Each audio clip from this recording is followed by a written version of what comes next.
math to solve the biggest mysteries we know and using maths to catch some petty criminal around the corner.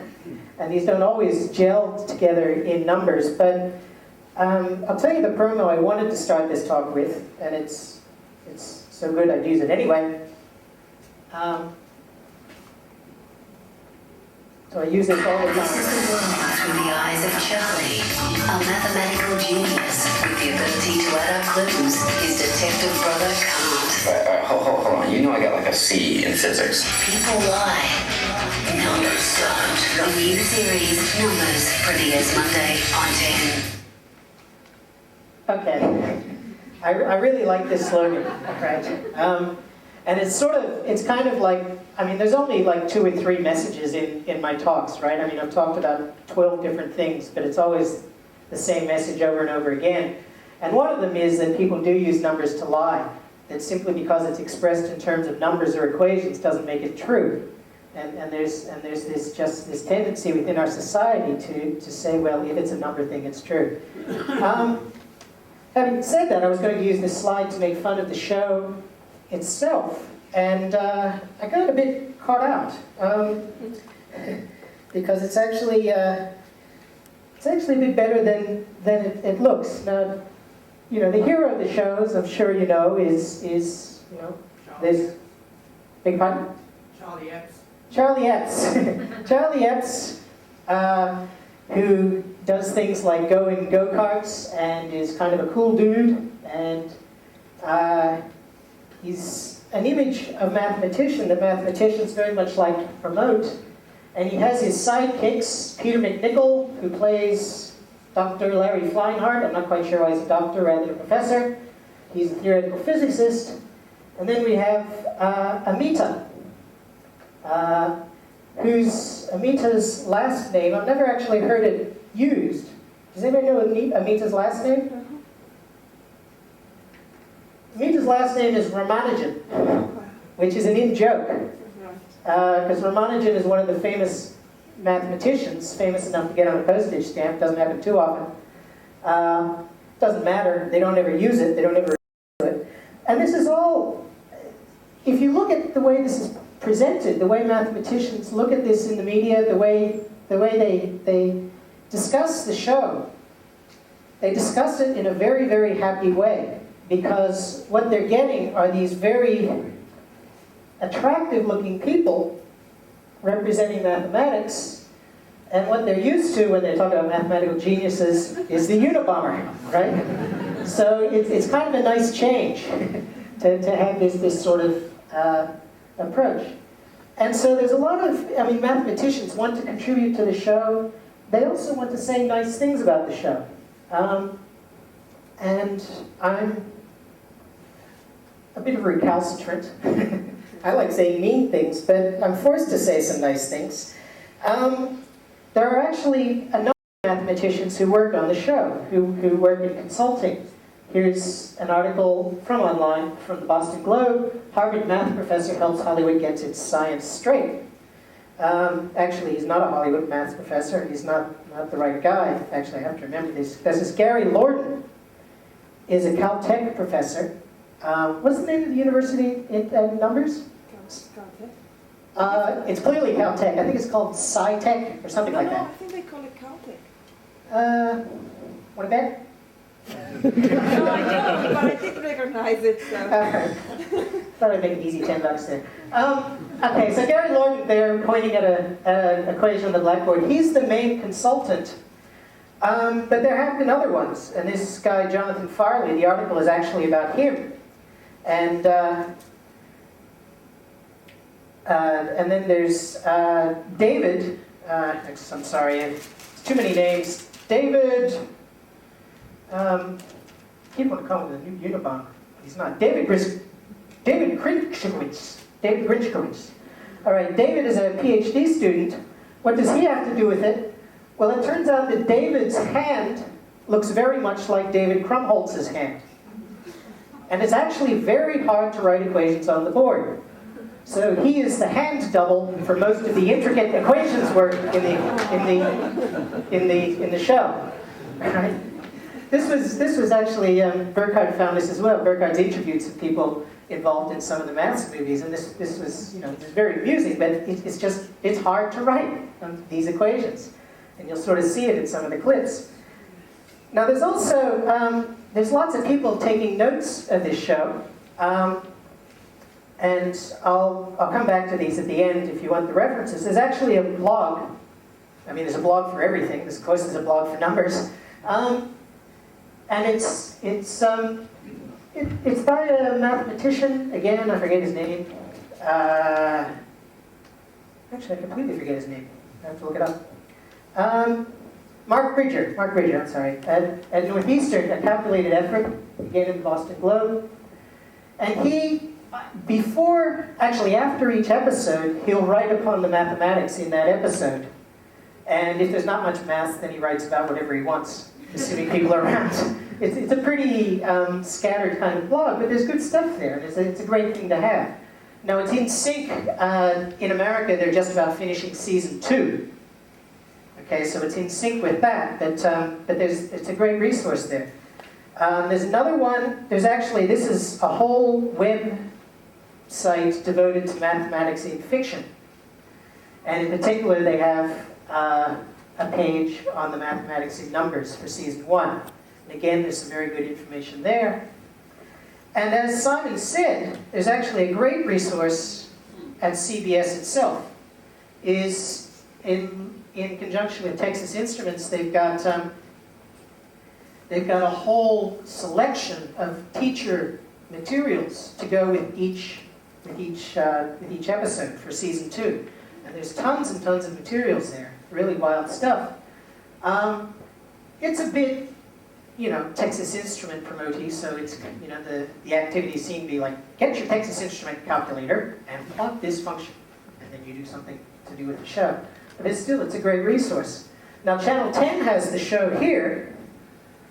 So the question is, what does Channel 10 offer us?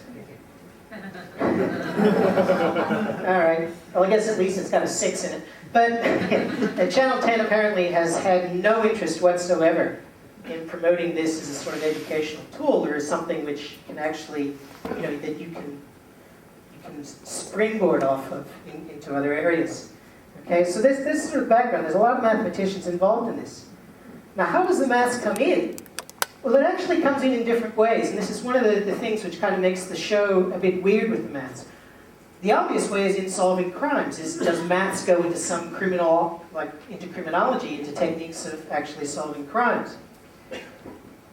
Separate to that is when maths is the substance of the crime. I mean, the criminal is, say, a mathematician or using maths in his dastardly deeds. Okay? And the third is just spooned on top, is character development, right? It just happens that the hero is a mathematician, so in the lighthearted moments over dinner, maybe he's going to talk about some maths here or there. And so it comes in different ways, and it doesn't always fit together well. All right. And it's sort of fundamentally underlying this, I'm not going to hammer the point, but it's sort of whether it's sort of pure maths that they're trying to present, maths just for its own sake, or applied math to actually solve something, to solve some physical problem. And Charlie is supposed to be a professor of applied mathematics, but he knows a hell of a lot of pure maths when he needs to. Okay. All right. Now, how to make the maths attractive? And this is clearly an issue. Charlie provided me with a predictive algorithm. A mathematical equation to help the computer guess at what's between the dots. Extrapolations of information based on the surrounding pixels. In fact, the equation looks a little something like this. Whoa. Or you don't really care about the equation? Let's just say we can't fully appreciate it. They realize themselves right away they're not going to be able to chuck in lots of equations. And so the equations, I mean, they do have it. Here's a screenshot from one place. But it tends to be the sort of, the backdrops. They're not going to say, oh, what does that m mean there? And then after the break, we'll go on to equation 5. It doesn't work that way. All right, so they have to be trickier with it. And in fact, the fundamental way that they present the maths, I really like. I think it's really impressive. So here's episode 1, sort of cleverly titled Pilot. Right. 13 crime scenes spread over a contained region. You guys are analyzing the significance of those locations. Yeah, it's called predictive analysis. The FBI pioneered it. I trained it in a Quantico, and it doesn't work on serial crimes. There's no way to predict the location of the next attack. I helped you out on that stock fraud mess and the IRS extortion case. Yeah, this is different. It's not about numbers. Everything is numbers. Okay, so we get the moral in there, as we always do. You get everything is numbers about 15 times a week. All right, so what happens is they've got this nasty criminal performing a whole bunch of crimes. And the question is, well, obviously the question is how to catch him. And what Charlie's brother is saying is, well, you can't predict where the next crime is. And now we have, so, Charlie does the great breakthrough to figure out what to do about this, and this is how he figures it out.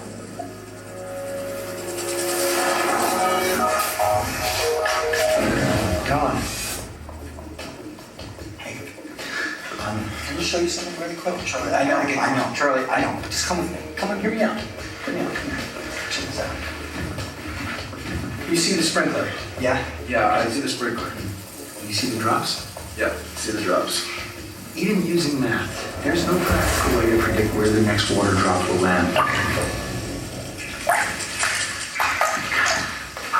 There's too many variables. However, say I couldn't see the sprinkler. From the pattern of the drops, I could calculate its precise location.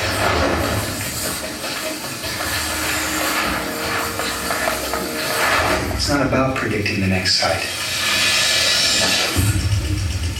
It's finding what the sites have in common, the point of origin. Charlie, you're saying you can tell us where the killer lives? Yeah. Okay, so Charlie can tell him where the killer lives, so the question is what the hell is going on? The first thing is that, without getting into any maths, he gives a great conceptual picture of what's going on, that somehow trying to picture where the next violent crime will be is like trying to predict where the next drop of water will be. And that's not, well, if you could do that, that'd be great, but you can't. So what you can try to do is locate the source, where the killer lives. All right, now, the maths. All right, well, that equation is a little hard to see, so in order that we can all understand it, I've written it out again. So this is the equation which Charlie comes up with. And we still ask what the hell is going on. So and of course this is really just done as backdrop. It's not like Charlie ever goes through the equation and assigns homework to the television audience. Okay, anybody except Felisa and Burkhardt, can you see any mistakes in this formula? Without even knowing what the formula is about, can you see any mistakes? Why has it got a minus and then a plus on the bottom line on the right? Wonderful, wonderful, wonderful. You get an A. All right. You can clean the computer after class. Okay. That plus should actually be a minus. Okay? Even without knowing what this equation is about, it's just somehow consistency from one quantity to another quantity. That it's plus x things plus y things. So on the right-hand side, it should be minus x things and minus y things. At least one of those signs on the right-hand side is wrong. Okay? So that's actually a mistake. I mean, they've simply made a mistake in the formula. Any other mistakes? What if we include Burkhardt and Felisa? Again, this is not, I'm not even saying what this formula is for, but there's just something in the nature of mathematical formulas which kind of triggers certain mistakes. There's something odd about the f and g as the powers, because we usually use those for functions. Well, using f and g, yeah. And that's kind of strange, but that's not a mistake. No, that's just, so f and g, it's funny to use them in that context for mathematicians, but actually this comes from criminology. And as I'll explain, their understanding of mathematics is not super.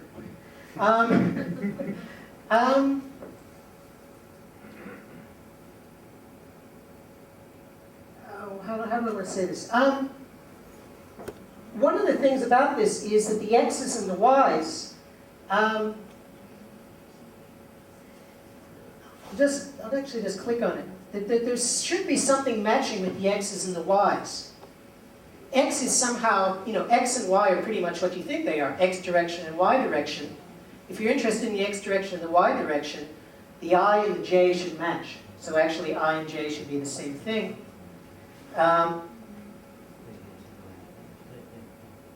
So those are wrong. And a final mistake, which there's no way you could understand, but that sign there, it actually means some things somehow, just add things together in a way, and that turns out to be wrong. But apart from these 1, 2, 3, 4, 5 mistakes, it's, they got it pretty right. All right. Okay. Okay, so what's the background of this? I'll just say that, if you're trying to figure out where the next crime will occur, sometimes you might be lucky, right? You've got a nasty guy on a train, and every time his train stops at a station, he shoots someone. Then you know where to look for the next crime, right? It's not hard. You look pretty much in the next area. But that's not what tends to happen with vicious crimes. I mean, this is just a fact. It happens is they tend to be spread out. Okay? So that, there's no obvious way to guess where the next crime is. This is like guessing where the next drop of water is. All right. So, the right question, maybe, is where does the criminal live? All right? And actually, reading about this, apparently one of the early criticisms of the show is actually very popular. I don't actually like the show much myself. It's kind of too sugary, and everybody's a good guy except the bad guys who are bad guys. You kind of know where everyone is. But it is a popular show. But one of the criticisms was that the maths, that what Charlie was trying to do to solve the crime was not plausible. But in fact, he didn't make it up. There's a long history of this. Now this goes back a very long time, and there's sort of notions for this kind of thing. It's just you've got a whole bunch of things happening. You want to know where the source of this is somehow. And it doesn't have to apply just to crimes. In fact, one of the notable very first applications of this idea was in fact trying to figure out sources of cholera. In fact, determining that cholera is carried by water, and then which water, and it turns out to be the water where the sewage went into, and so this is long before any clear mathematics. It's just somehow, if you have a bunch of things happening, you've got some intuition, some guess for where it's coming from. Okay. So, if you think of these as where the crimes happened, where does the killer, the rapist live? Well, it's not likely to be so far away. All right, it's going to be somewhere amidst the crimes. But that doesn't look like a very good place for the rapist to live either, right? That's very close to some of the crimes. He's going to, if you've got three violent crimes in the same block in the city, they're going to start, knocking on every household around there. So that's not what you want to do. So somehow, the idea is that somewhere you'll live in between, sort of close enough to where the crimes happen, but not too close. Okay?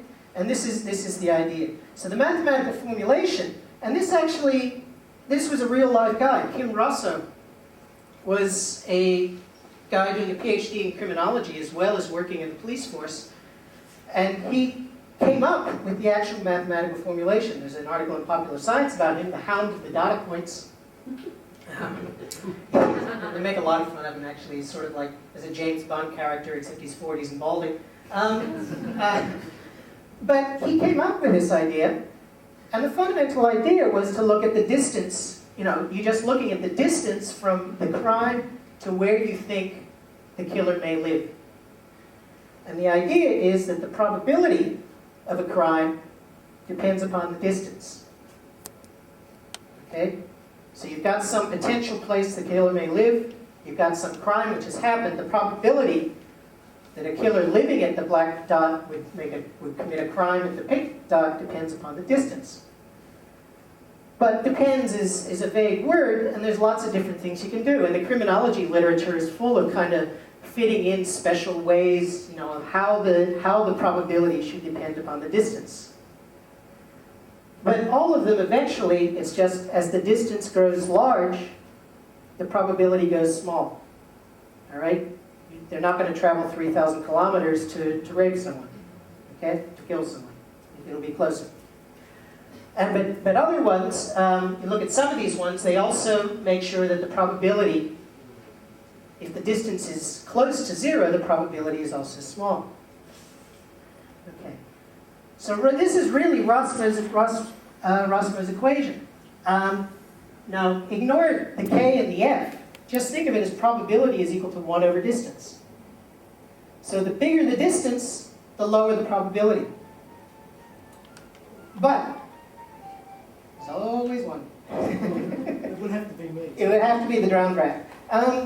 Okay, so that's the idea that, you know, probability is 1 over distance. The bigger the distance, the lower the probability. But what the idea, Rossmo's idea, was, I mean, it wasn't just his idea, but his idea was there was a buffer zone around which the killer was less likely to kill. All right, so that you change the equation if you're within the buffer zone and you have a different equation. And so the probability, if the distance is far away, is one equation. The probability if the killer is close is another equation. Now these are already getting complicated. But the equation we saw on the numbers screenshot is just a tricky way of combining those two equations into one equation. All right? But it's just the mathematical ideas underlying it are not that hard. But they're also somewhat arbitrary. Now, just a little technical issue here. What's the distance? Okay. Who says 5? There's got to be a trick, right? All right. Rossmo used the distance 7. In other words, the distance is how far you have to go in one direction plus how far you have to go in the perpendicular direction. And the idea was that if you're looking at crimes in the city, what matters is how far you really have to go. And you don't go as the crow flies, you go along streets on basically a rectangular grid. And so so there's subtleties. I mean, Rossmo, you know, put in a lot of subtleties into this. Now, there's a theoretical issue about this. I mean, what I've done is I just said, well, here you've got this one possible location, this one crime, what's the probability? But what if you've got more than one crime? It's exactly how you combine these. All right? So that if you've got two different crimes, what's the probability that the killer at that address would commit those two crimes? And combining the probabilities is not obvious. In fact, I'm not honestly sure what is best. But roughly, you should multiply the probabilities. Okay? In general, if you have two things, the probability of I'll use my prop. From my mother. Happy Mother's Day, Mother. Okay, the probability of getting a 6 is 1 over 6. Probability of getting a 6 twice in a row is 1 over 6 times 1 over 6. Is 1 over 36. Okay? So you tend to multiply probabilities, and in the slide, on the number slide, they actually added them. All right. There's something more important, is the practical issue. All right, what we've got here are K, F, and G, and in fact B as well, that they're parameters. In other words, you can choose them however you like to make things work. But making them work can be a lot of work. All right, so in fact, even with the basic idea of Rossmo, it's a lot of work to actually make the model work in practice. And that's the kind of thing, it's sort of a general message for what doesn't really work with Charlie's schemes for solving crimes. It's not that the maths, the underlying ideas are usually from some real criminological idea. But the speed with which he does it, it would just be impossible. Okay? So genius or not, you wouldn't be able to do it that quickly. Okay? So here's Charlie applying Rossmo, and what you get is this probability. So the yellow is what they call the hotspot. And that's the probability where the killer is most likely to live, and it cools down to purple and blue and so on. Okay? And this is what he gets. Okay. Does it work? Okay, now I've said there's problems with it working for Charlie, but does it work in general? The answer is sort of. And there seems to be a lot of controversy about this, I mean, he had some really notable successes. I mean, otherwise he wouldn't have been featured in popular science. I mean, he's definitely, they've caught some criminals. The question is whether all the mathematics, and it's quite complicated mathematics and messy mathematics, whether that actually helps you more than just kind of getting the intuition from where the dots are. And it seems that basically it does work, and that seems to be the opinion, but not unreservedly. Okay? All right. So the general approach here is information out of noise. And in general, in that kind of thing, so you've got a whole bunch of stuff which just looks random to us, and Charlie finds out what the pattern is. That somehow, in terms of solving crimes, that goes on all the time. And I don't want to go into the details, a lot of them, they're all kind of the same. But in this episode, what he's given is a whole sheet of numbers. So there's a whole bunch of train wrecks. These trains are sabotaged, and each time this note, this rectangle of numbers is left. Well, just by looking at it, I can tell you that this note begins and ends with a prime number. This row and this column equal identical sums. The grouping of 4 down here is the same as the grouping of 4 up here, only backwards. And the only number repeated is 36. Yes, 36. 1, 2, it reoccurs 3 times. That's amazing. Well, what would be amazing is if I could tell you why they're arranged that way. Okay. All right, so he's found a whole bunch of patterns there. Some of it doesn't make a lot of sense. He says it begins and ends with a prime, but what's the first number? I mean, is it the first number 2, or is it 23, or is it 237? But, that's okay. He found his patterns. But he doesn't know what they mean. So, with his attractive student... The Cajon Pass accident killed 37 people. The number on every note is 36. They're fairly close. How so? 37 is a prime. 36 is a composite with multiple factors. All right. What's he thinking? What was she thinking? Okay, so, she's noticed that 37 is in this one train wreck, is very close to 36, which keeps appearing in the notes. But Charlie says, nah, they're completely different numbers. One has, it's got lots of factors, the other 37 is a prime number. Right. We go on. Still, this Cajon accident is unbelievable. 5,237 tons of steel flying off the track at 90 miles an hour. Did you just say 5,237? Yeah, 5,237 tons. How fast? 90 miles an hour. Locomotive number 4404. Train length 3,218 feet. A grade of pass 4.2%. Brake pipe pressure 60 pounds. 14 miles an hour, increasing 5 miles an hour each minute. Despite application of brakes, train reaches the speed of 90 miles an hour. Train derails at milepost 64. Time of the accident, 4:10 a.m. In other words, she was right. Right? All that 36 meant, all 37 meant, was they were numbers. They stood for something. All right? Sometimes a number is simply a number. Okay? And I like that message. I like the message. I mean, they have to do it, right? He can't just be a mathematical genius who walks in and solves the crime, right? He gets kind of boring. He has to make mistakes. And the kind of mistake he makes is somehow thinking too mathematically at times, right? Thinking that it's got to be prime numbers. But you got a crazed guy wrecking trains. It's not obvious why he's going to care about whether a number's prime or not. And in fact, he doesn't, right? They refer to the train. One last comment on this, though. I mean, if you look at this kind of diagram, it's a bit worrying. I mean, if I was a crazed guy, wrecking trains, that looks a little hard to decipher. I mean, I'm just going to say, why I'm wrecking the trains. But it also reminds me of something. Is it reminding you guys of anything?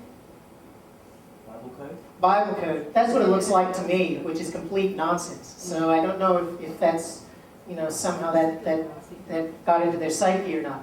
But it's okay. I mean, basically, the message of that one's good. I like that one. Okay, now episode 5, Prime Suspect. I have to say the titles that are pretty cool some of the time. I like these. All right.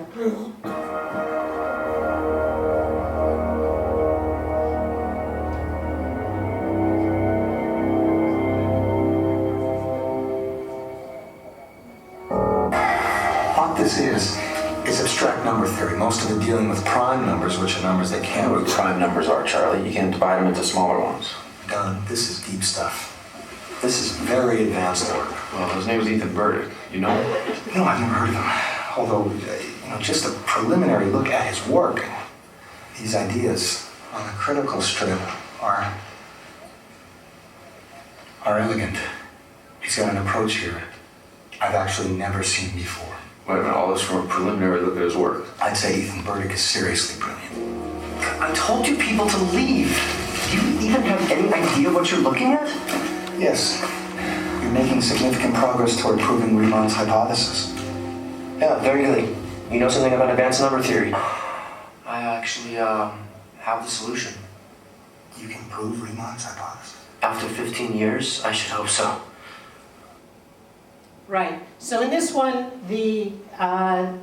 it's the substance of the crime is mathematics, not the method of solving it. So Ethan's daughter has been kidnapped, and the question is why. He's a brilliant mathematician, and he's working on something that Charlie calls Riemann's hypothesis. Now this is nitpicking, but it's the kind of thing which if you're a mathematician, really annoys you. But it's not Riemann's hypothesis, it's Riemann hypothesis, or the Riemann hypothesis. And it's kind of like, if I said, friends, Romans, countrymen, there's something I want to tell you. Right? And that's the way it kind of rings with a mathematician. It's just not right. It's not what a mathematician would say. All right? It's, that's 0.03% of the numbers viewing audience that it matters to. What is Riemann's hypothesis? The Riemann hypothesis? You need to wait. It's going to be stuck in me now. So it's named after Bernhard Riemann, brilliant mathematician in the 19th century. And I'll just say, I'll talk a bit more about it. I'd love to do a whole talk on Riemann hypothesis. It has to do with prime numbers, is enough to say about it now. What to say about it? One thing is, and Charlie mentions this in the episode, it's one of these famous unsolved problems. So that the Clay Institute, this kind of maths promoting institute in America, offers $1 million for anybody who can solve the problem. In fact, the kind of fame you would get by solving the problem would outweigh the $1 million tenfold. It's extremely difficult, so the fact that someone spent 15 years working on it, people have spent lifetimes working on it without solving it. And it's considered, probably for mathematicians, it's the most important mathematical problem there is. Now, one of the things about it is it's very, very difficult. And the work on it, the people who work on it are really brilliant. And Charlie is just not going to be able to sum up the guy's work that quickly. All right? He just can't tell at the drop of a hat that the work actually means much. All right? So it's just not plausible that that Charlie can evaluate the work, and Riemann hypothesis ends up being part of the crime, part of the plot, and it just doesn't make sense. It's just too implausible, even for genius mathematician guys. All right, now Charlie explains to the cops, like he does every week, what the point is. Huge numbers. But for encryption, we don't use just big numbers. We use big numbers that are built by multiplying large prime numbers, because, see, primes are the basic building blocks of mathematics. And as far as we know, they occur at random intervals along the number line. Because of that, it's incredibly hard to take a giant number apart and break it down to its prime components. Okay, and that's basically how internet security works. A large unknown prime number hidden inside a giant number that can't be broken down. So the reason hackers can't break the encryption is because... All right, I had to stop it there because I wanted that screenshot. Okay, so Charlie's talking about encryption, public key cryptography, which I'm sure a lot of you have heard of. It doesn't matter, but it's a way of keeping things secure for ATM machines and all sorts of things. Extremely important. Now, before we get to that, I'll just point out, I'm not quite sure what that number is doing there. But I surely hope it's not meant to be prime. I think not. I think it's just like this is a big number, and then they've shown the building blocks for it.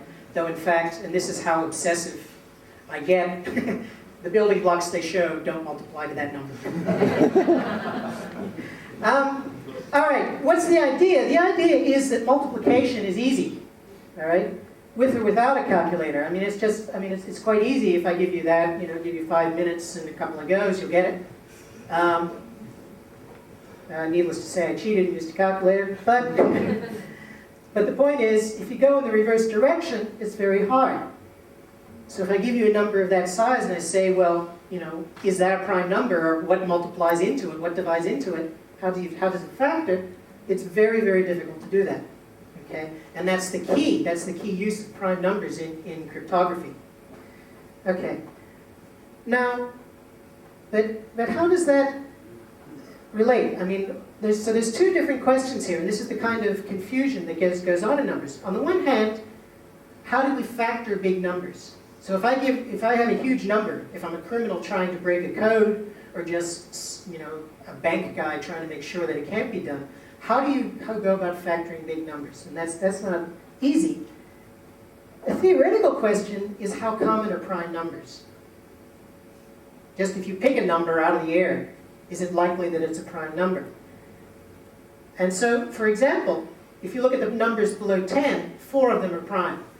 Actually, I should have said below or equal to 10, which is 40%. Okay? 25 primes below 100, so below 100, 25% of the numbers are prime. And so on. Okay? So the percentage of numbers which are prime decreases. The bigger your number, the less likely it is to be a prime number. And the Riemann hypothesis, this is all I'll say about it, the Riemann hypothesis gives a very precise description of how those percentages drop off. It tells you exactly how rare primes are. Not exactly, but a sort of very, very informative description of how primes are scarce, if you look at it. But what does this have to do with anything? What does this have to do with Burdick's Riemann thing? His work can help find large primes, making it easier to create what we call a number sieve, a tool that takes this and finds the primes that built it. Once you have that, you can find the decryption constant and get into people's bank accounts, into their credit card transactions, practically any secure website. I've got a question too. All right. I'm not an expert on number theory, but to the extent I know it, there's no relation. So that this practical question of how do you factor large numbers and the theoretical question of how common are prime numbers, they're not practically in real terms related. Okay? And certainly in the way that it's working, it's just not plausible. So working on the Riemann hypothesis as a way as a mechanism to trying to get into cryptography and crack the banks, which is what the bad guys are trying to do, is just implausible. But there's good prime stuff around there. All right. Now, just digression because I can do it. How do we know primes go on forever? Right? Because I'm the teacher. Okay. So one of these. How do you know that primes don't just run out? You've got 2, 3, 5, 7, 11, 13, 17, 19. But how do you know it doesn't stop? Who knows? I mean, who has seen a proof that the primes go on forever? Who has not seen a proof? Right.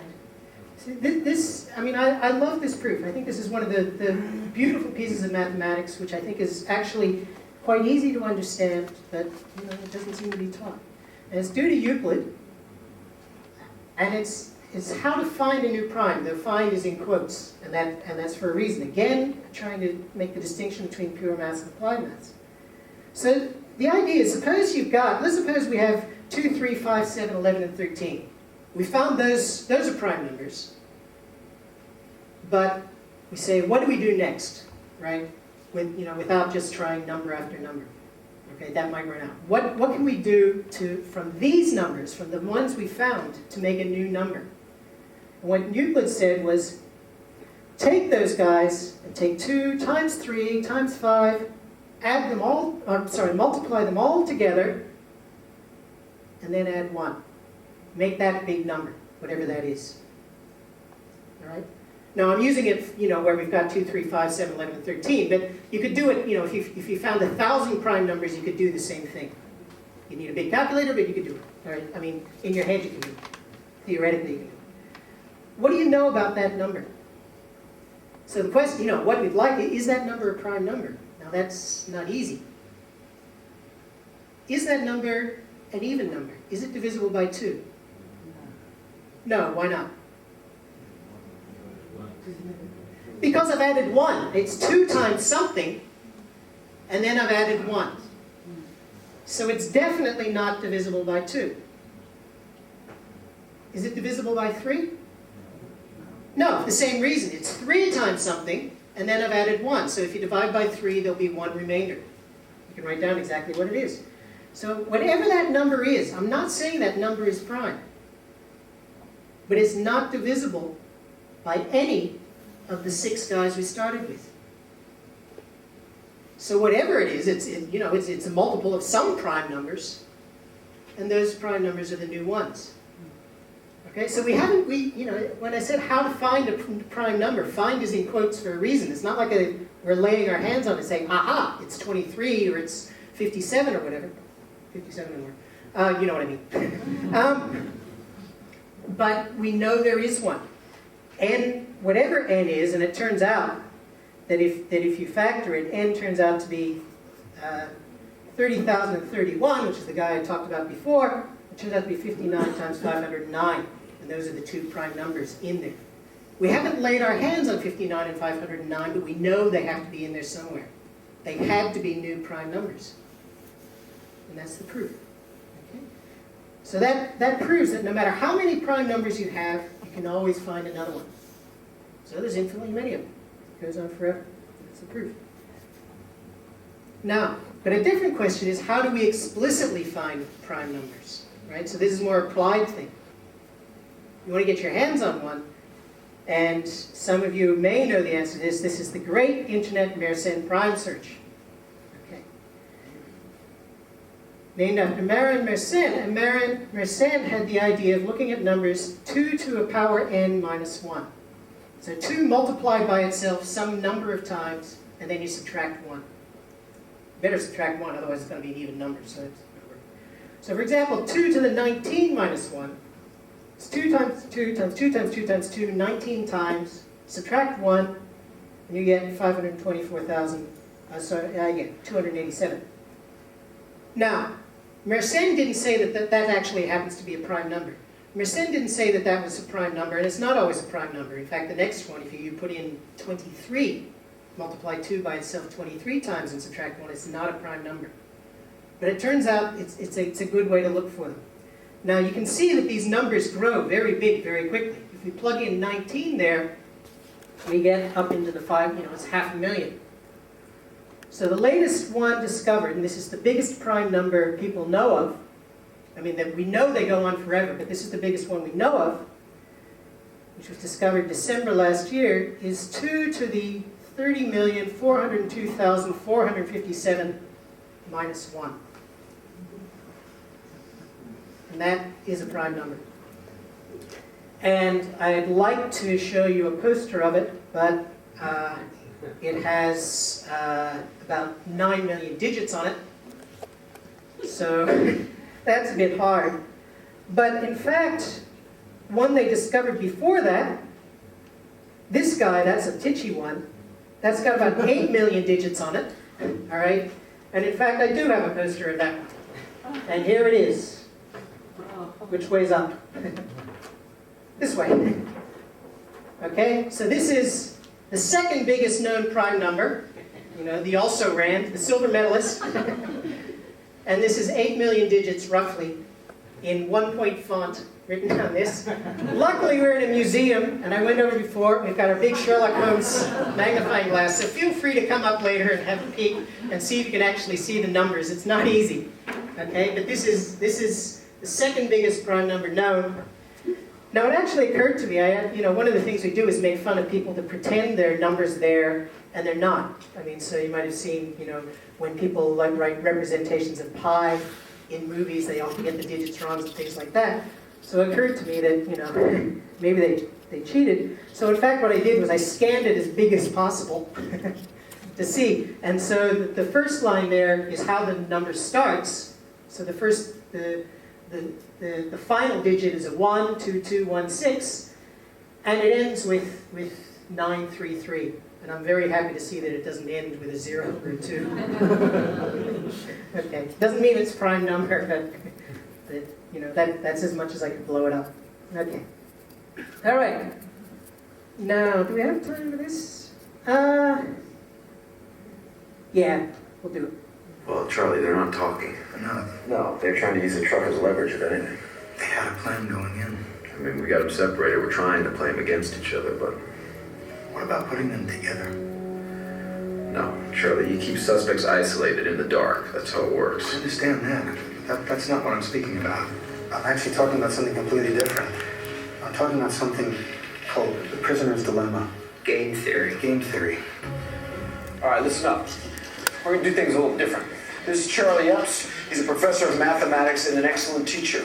What we're going to do is find out if any of you are good students. What kind of crap is this? Shut your mouth. What I'm going to do here today, mathematically, is construct a risk assessment for each of you. Basically quantify, if I can, the various choices you face, their respective consequences.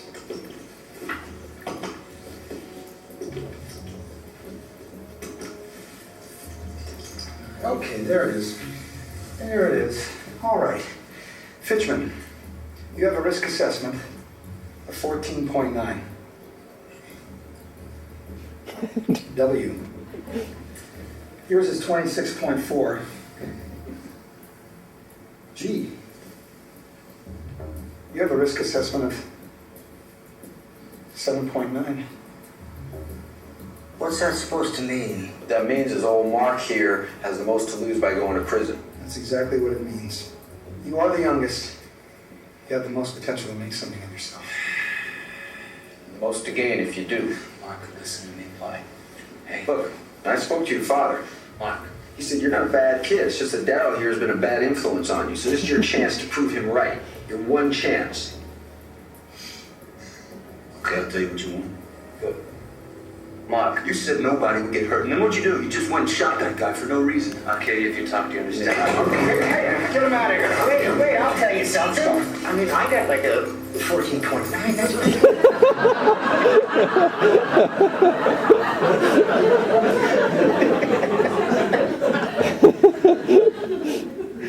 That's pretty good.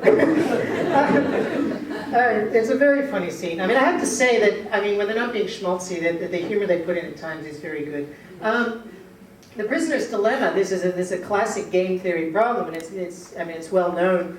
It's just that if you have two criminals, they don't talk, then they'll probably both go free. If one of them talks, the other guy can go to jail for 10 years, all right? If they both talk, they both go to jail for 10 years. So it's better for them to not talk, but if one of them talks and does a deal, he might go to prison for 2 years, okay? So there's this incentive, the honor amongst thieves thing is there's an incentive to not be honorable, okay? And there's sort of subtle analysis of how this is done. In fact, I don't think Charlie is doing anything subtle or grand here. He's just putting the obvious pressure. He's, it's maybe good theater to put in numbers there like that. It seems to have fooled that guy. But there's nothing really deep there. Okay, now, probably have time just for the last one. Let's see whether we do the description of it or not. So this is actually, all right, no, we'll do that one. Excellent. Okay. Thank you so much. No. I was a good student. I just couldn't get into math. Couldn't see how it could relate to the real world. What did I say? I think you're about to find out. You guys are on your own. Math is the real world, okay? It's everywhere, okay? Hey, can I show you? Please?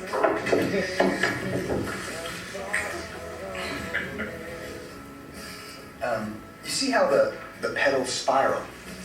The number of petals in each row is the sum of the preceding two rows, the Fibonacci sequence. It's found in the structure of crystals and the spiral of galaxies in a nautilus shell. That's amazing. What's more, the ratio between each number in the sequence to the one before it is approximately 1.61803. What the Greeks called the golden ratio. It shows up in pyramids at Giza and in the Parthenon at Athens and dimensions of this card. And it's based on a number you can find in a flower. Math is nature's language. It's a method of communicating directly with us. So, everything is numbers. Okay, well, when you explain it like that, it's a lot more interesting. Yeah, but maybe not a lot more true. The maths is, the maths is basically right. The Fibonacci numbers, they occur in numbers of petals and things like that.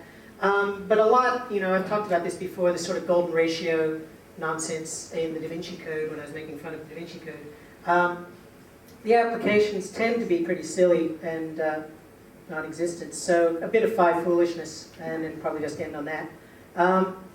So if you look at a nautilus shell, the idea is you take the radius as you go from the center of the shell, and you compare that to the bigger radius to the smaller radius going out in the same direction.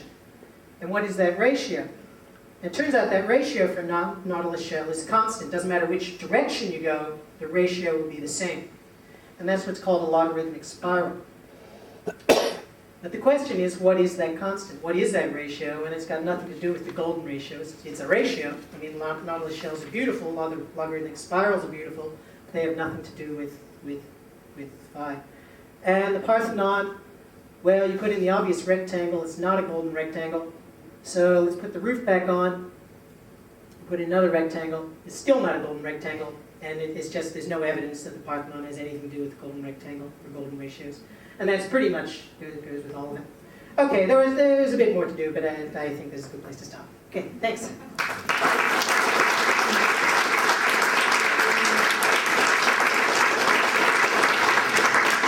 Thanks very much, Marty. We do need to be out of the theatre, so you might be hanging around maybe outside. Yeah, come grab up here as I pack up there or talk to me outside. And don't forget, John Conway, mathematician, the 28th of May. Hope to see you all there. Yeah.